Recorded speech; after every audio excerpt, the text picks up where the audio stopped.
the game went, quite frankly, much as I expected it to. I thought we were going to be in a four-quarter game. Those are the ones that these guys came back for. They didn't come back for games that are not contested, so it was really exciting to be in a game against a really, really worthy opponent.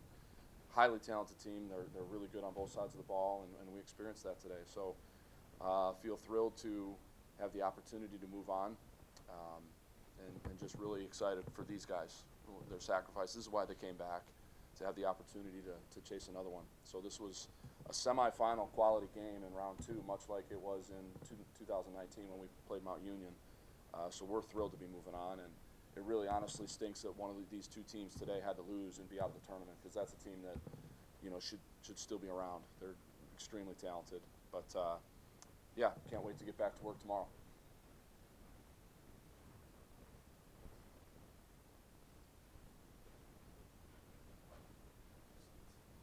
Wait. Is he allowed here? I thought the only place he camped out was the end zone. 42. By the time y'all, were you taking pictures at the family? Yeah. Hey man, family comes first. Are you serious? There's an extra chair down here. You can't break. I'm allergic to 200. He's allergic to 200. Allergic to 200. Let's go down there. It's all right, as long as we win. Here, get in here, Luke. I'll take the end spot. Dude, You're better looking than today, too. end of the game, Sean Warren shows eyes, and we got it. Most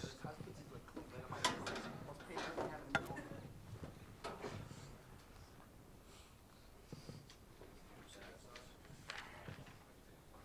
Questions? Hey Jeff, these are the kind of games that are made for a guy like Ethan, right? I mean, they just carry the load in the second half.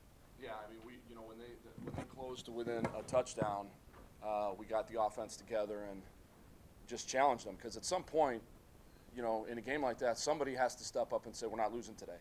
And that's, I challenged the group, and first guy that raised his hand and said, who's not going to let us lose tonight? This guy, just me, coach, me. And the first carry went like 12, 13 yards, and then he kept breaking tackles and breaking tackles and breaking tackles, and the guy down there, 11, made the biggest play of the game, to be honest with that catch on their sideline. That's the first time we've run that play all year.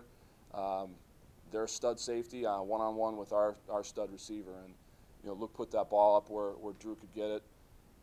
We've seen those acrobatic catches now for 4 years from him, 5 years really if you count the practices we had in 2020. So nobody's surprised when it happens, but these guys literally put the team on their back, and we can't say anything more without talking about 42 down there. Terrence was unbelievable today. 5 carries for 80 yards, 2 touchdowns, had a touchdown called back on another chunk play. He was dynamite, had a great kickoff return. So I just think you saw a resolve today, and that's born out of what these guys have done together for a long time, the 2019 run, but then what we went through.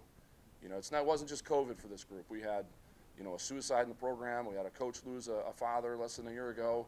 We lost a former player to a real sudden, unexpected, tragic death, and we're playing for a lot right now. It's not just each other. We're playing for those families, and Terrence Hill, or not Terrence, but D'Angelo Hardy lost his mom the second day of camp. So this team's been through so much, you just don't know, and they play with their hearts, and I think you saw that down the stretch there. Ethan, what kind of prompted you to be the guy to step up when you had such a huddle? I don't know, it's just kind of in these close games like this when you're playing good teams, and you gotta have someone step up, and I was like, I know that everyone in our whole offense was ready to do it, but I was like, I want to be the first one to do it, because I know that we were going to go out there, we're going to establish the line of scrimmage, and we're going to run the football. So I know that all the 5 guys and tight ends in front of me were going to do their job to a T, excellent, and I got to make what they do and their hard work pay off. So that's what kind of motivates me to it, looking at dudes like just standing behind Sharmore every play, and Gerard and Sam and Jeske and Zach. It's super easy to want to fight for every yard because they're fighting for their lives every play, and it's evident. They play with their hearts exploding out of their chest. It makes really what I do after the whistle and during the play extremely easy. This first time in a couple months, we've seen you taking snaps in the fourth quarter, and you're still pushing breaking tackles down the stretch. What's your mindset in a game like this, and how do you kind of switch that back on after you haven't, been in a game this close and been the guy driving the offense trying to wind that clock down? Yeah, I mean, it kind of starts in practice. Like me and Terrence, we make sure that when we're coming on off the field, we're almost in like a dead sprint. So we're getting like reps where we're getting tired and we feel like the kind of the soreness and like the fatigue in our legs. So when it comes to this, like we're ready for it. And then another thing we always talk about is when you care, truly care and love everyone you're with, there's no such thing as tired, there's no such thing as hurt, and that kind of just drives me, and I know it drives Terrence also to keep pushing. Can you talk about the job Terrence does? I mean, you know, when you look at his career stats, the top 10 in rushing touchdowns, and he's not even starting. So, I mean, can you just talk about, you know, what he means to you and the team, what he does? I mean, he obviously got rewarded with those touchdowns today. Yeah, I'm glad he did because he deserves it. He puts in as much work or more work than everyone else in our program. I mean, we came in as freshmen together. We're insanely tight, and we've always pushed each other to be better. And I know that he feels the same way. When I say when he scores, it feels like I score. Like our running back room is we're extremely close. Like we're family. We're closer than family. We do everything for each other, and no one's happier for someone doing good than another running back. Like Terrence scoring, makes me happier than me scoring because that's something that he deserves and that he's worked for. And I'm more than happy to see that he's doing what he's doing with even just the limited carries. But I think it takes a toll when you start wearing down a team, and then you put in a dude who is a freak athlete like Terrence, and obviously what happens. You actually passed him like that, Terrence. Terrence, 5 carries, 80 yards. You know, you don't get many touches in this game that you normally do, but man, you make it count. Kind of like, you know, how do you keep yourself at that level? You know, Jeff calls it the running back one, you know, running back 1A and 1B. You're stepping in there, and I think defense is probably 8 seed. You know, what's kind of your mindset on the sideline when you get those huge chances? Well, I mean, you see what 8 does when he's in. You know, I go in and I just try and match that. Really, I just try and know thyself. Of course, we're 2 different players, but I just try and take advantage of every opportunity I get.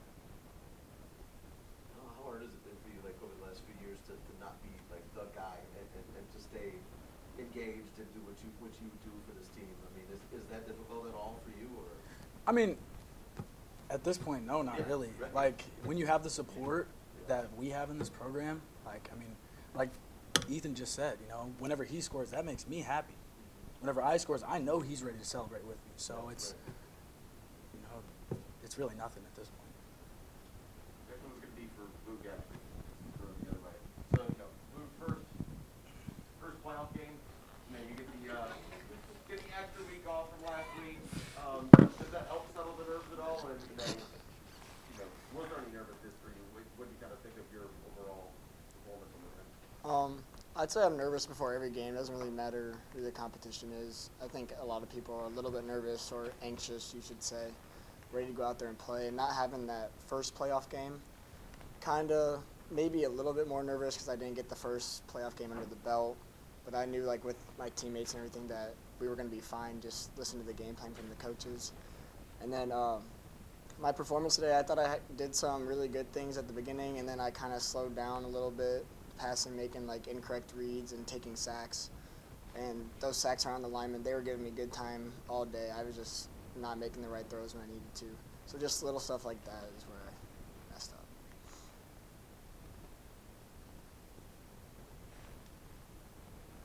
Jeff, can you just comment, like I was talking with Terrence, like about not being the guy and you've been here for so long. I mean, to have guys like that in your program, that's how you get to this level. I think it's not all just the guys that get all the carries and the passes and everything. Yeah, I mean, that's the secret to Cardinal football. It has been for years. It's guys understanding their roles, embracing it, and really giving it everything they have, and understanding their time will come. And when you're ready, when your time comes for that opportunity, you're going to flourish. If you're spending time with the wrong kind of mindset, you won't be ready. And Terrence has been, look, we talk about stories. There's nobody in our program with a more powerful story than Terrence. He's a leader in our program, and at 18 years old, he lost his mom and had lost his dad when he was in junior high. So we're talking about a center of influence on our team that everybody looks to.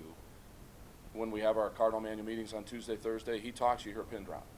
Everybody wants to know, how's this guy doing it? He's a great student. He's a great athlete. He's the nicest young man you could ever, and supportive. But what he does behind the scenes that we hear about it. He's just an amazing kid.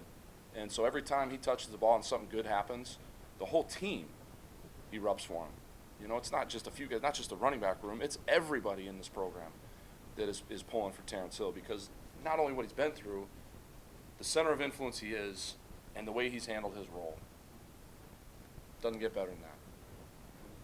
For Dakota, Andrew, you guys have the fifth year. I know, Coach says these are the games you guys came back for. We all talked, I talked to you guys at the beginning of the year about what you were hoping to do this year, why you were back. Being out there for a game like this, watch this team like this, what's this experience like for you guys? When Coach says these are the games you come back for, how does that resonate? I mean, it's true. It's exactly why we came back. We don't play. We have good teams in our conference, no doubt.